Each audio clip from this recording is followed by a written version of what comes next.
Bismillahirrahmanirrahim. Assalamualaikum warahmatullahi wabarakatuh. Teman-teman, pada pertemuan 13 ini kita akan membahas tentang reaksi reduksi oksidasi atau redoks. Bisa juga dibalik menjadi reaksi oksidasi reduksi. Nah, pada slide 1 ini kita sudah melihat ada dua gambar di kanan dan juga di kiri. Ya, teman-teman bisa perhatikan gambar yang di kanan ini adalah proses fotosintesis dan yang gambar di kiri ini adalah respirasi aerob. Respirasi aerob yang di sebelah kiri tentunya sudah tidak asing lagi karena di biologi umum telah kita pelajari, yaitu reaksi di mana karbohidrat ditambah dengan oksigen dan juga air akan menghasilkan 6CO2 dan 12H2O serta energi. Sedangkan fotosintesis adalah reaksi kebalikan dari respirasi aerob, di mana di sini dari senyawa anorganik yaitu 6CO2 ditambah dengan H2O dibantu dengan cahaya matahari dan juga senyawa klorofil yang ada di daun atau di bagian tumbuhan lain yang mengandung klorofil akan menghasilkan 6 oksigen dan juga karbohidrat. Dua reaksi ini merupakan contoh dari reaksi oksidasi dan reduksi. Slide 2 ini menceritakan tentang konsep yang akan kita pelajari atau poin-poin penting dari reaksi redoks. Ya, jadi kita di sini melihat bahwa reaksi redoks itu terdiri atas reaksi oksidasi dan juga reduksi, di mana reaksi oksidasi ini merupakan reaksi yang ditandai dengan pengikatan oksigen, pelepasan elektron, dan juga kenaikan bilangan oksidasi. Sedangkan reaksi reduksi ditandai dengan pelepasan oksigen, pengikatan elektron, dan juga penurunan biloks. Nah, zat atau unsur yang mengalami oksidasi disebut sebagai reduktor, sedangkan zat atau unsur yang mengalami reaksi reduksi kita sebut sebagai oksidator. Nah, selain itu kita juga akan mengenal bagaimana penerapan redoks dalam kehidupan sehari-hari. Konsep yang pertama tentang reaksi redoks yaitu reaksi oksidasi merupakan reaksi pengikatan oksigen atau O2. Sedangkan reaksi reduksi merupakan reaksi pelepasan oksigen. Di sini contohnya bisa kita lihat bahwa oksidasi yang mengikat oksigen itu ditandai dengan oksigen atau O2 berada di sebelah kiri dari tanda panah.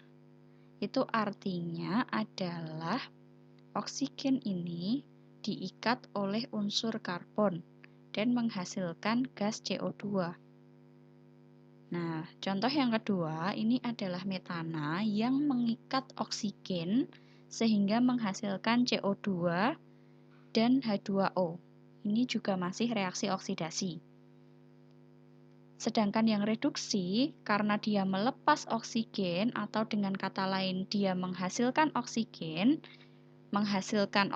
artinya bahwa kita akan menemui oksigen itu pada produk atau oksigen akan berada di sebelah kanan dari tanda panah. Ya, jadi di sini contohnya adalah Al2O3. Itu kalau diurai menjadi 2Al plus 3/2O2. Nah, O2 yang ada di sebelah kanan dari tanda panah ini menunjukkan bahwa reaksi tersebut adalah reaksi reduksi yang merupakan reaksi pelepasan oksigen. Konsep redoks yang kedua yaitu tentang pelepasan dan juga penerimaan elektron. Reaksi oksidasi adalah pelepasan elektron dan reaksi reduksi adalah penerimaan elektron. Jadi kalau teman-teman lihat dan praktekkan pada penulisan reaksi kimia, kalau oksidasi itu melepas elektron, berarti elektron akan kita tuliskan di sebelah kanan dari tanda panah. Seperti ini contohnya, Mg menghasilkan ion atau terionisasi menjadi Mg2+ plus 2 elektron. Nah, sedangkan yang reduksi itu karena dia menerima elektron, berarti elektronnya akan kita jumpai di sebelah kiri tanda panah atau elektronnya akan diikat oleh ion. Ya, jadi di sini contohnya natrium atau Na+, ion natrium mengikat atau menerima elektron menghasilkan atom natrium. Seperti itu. Konsep biloks yang ketiga adalah tentang perubahan bilangan oksidasi. Jadi kalau di oksidasi itu kita akan menemui bilangan oksidasinya naik. Sedangkan untuk reduksi kita akan menemui biloks itu turun gitu. Nah, di sini contoh ya. Contohnya untuk oksidasi kan biloksnya naik. Jadi di sini ada Mg. Mg itu karena dia unsur monoatomik, jadi dia mempunyai biloks 0. Nah, menghasilkan Mg2+. Nah, di sini biloks Mg2+ itu biloksnya adalah plus 2.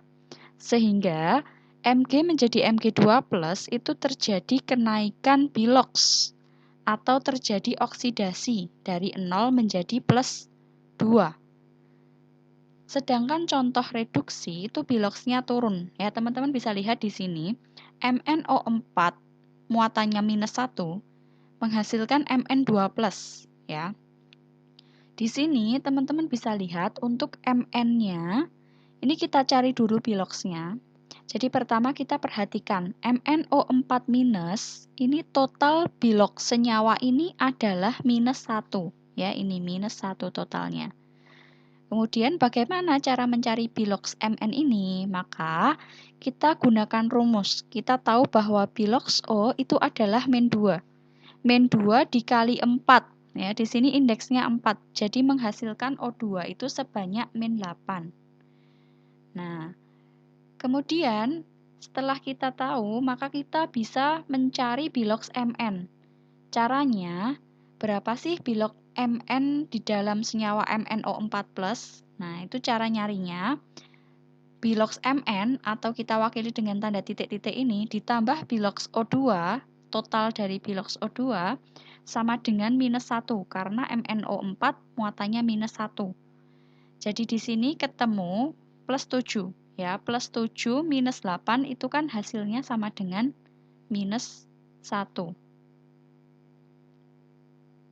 Nah, karena ini sudah ketemu plus 7, biloks Mn di senyawa MnO4- sudah ketemu plus 7, maka ketika dia menjadi ion Mn2+, yang kita tahu biloksnya plus 2, maka terjadi penurunan bilangan oksidasi dari plus 7 menjadi plus 2.